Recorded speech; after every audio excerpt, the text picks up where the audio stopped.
The past few months have been packed with excellent releases both in the AA and the indie scene, one of the most influential of which being Blueprints. Blueprints is a roguelite where your main form of progression is knowledge. Oh, cool. I think I'm just gonna jump off this instead. Blueprints is an indie game that has been taking the world by storm for its excellent puzzle-solving roguelite MetroidBrania conceit. It's one of the most addicting games I've ever played, but the reason for that addictiveness changes the longer you play it. In the early game, it's RNG-based intrigue. In the middle game, it's rewarding dead ends, and in the end game, it's a balance of progression. But all of this manifests indoors. So today, on The Shallow Depths, let's look at the 3 keys to the doors of Blueprints. Each door in Blueprints offers 3 options, so let's take a look at what's behind door number 1. A PNG of a rat.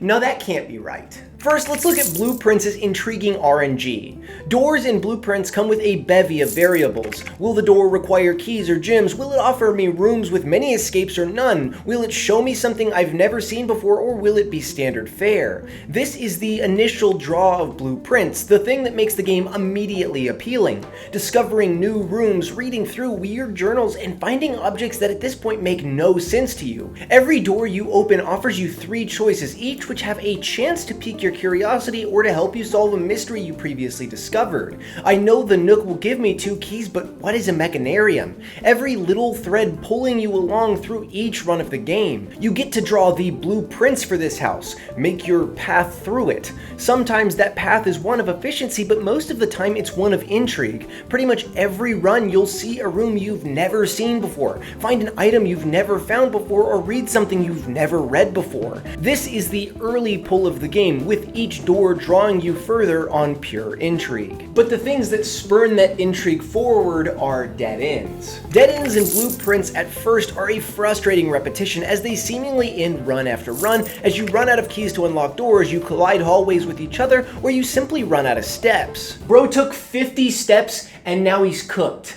This is why we eat the rich. In the early game, you'll find yourself marching forward, so often only looking at the rooms ahead and at the materials required to continue. But dead ends force you to go on little side quests. Sometimes when you hit a dead end, you'll have to double back to find another way forward, making you march through rooms that you've already been through. This often ends in you seeing things that you didn't at first, noticing repetitions that begin to take shape. This is when you figure out that there is something deeper to this mansion, secrets that lie in codes, and while you won't discover them at first, these dead ends offer you opportunities to turn wasted days into ones full of meta discoveries as you go on side quests that will ultimately, in the long run, lead to your victory. These doors so often end in disappointment, but dead ends are only a disappointment if you let them be.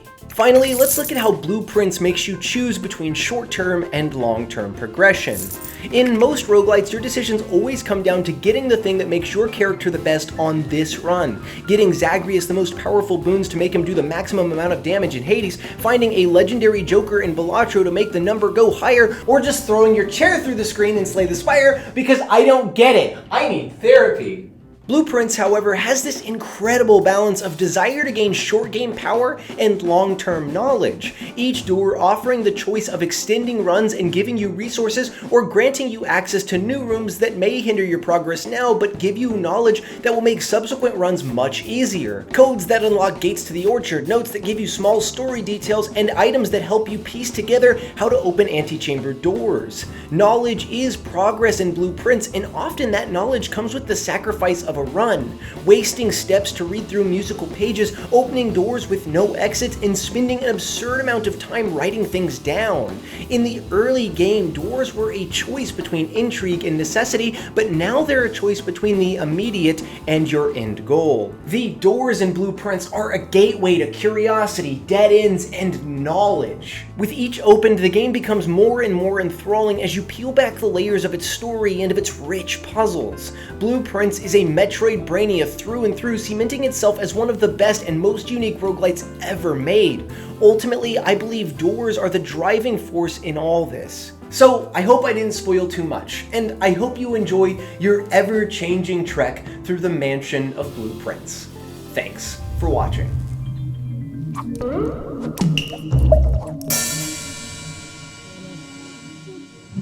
Bye-bye now.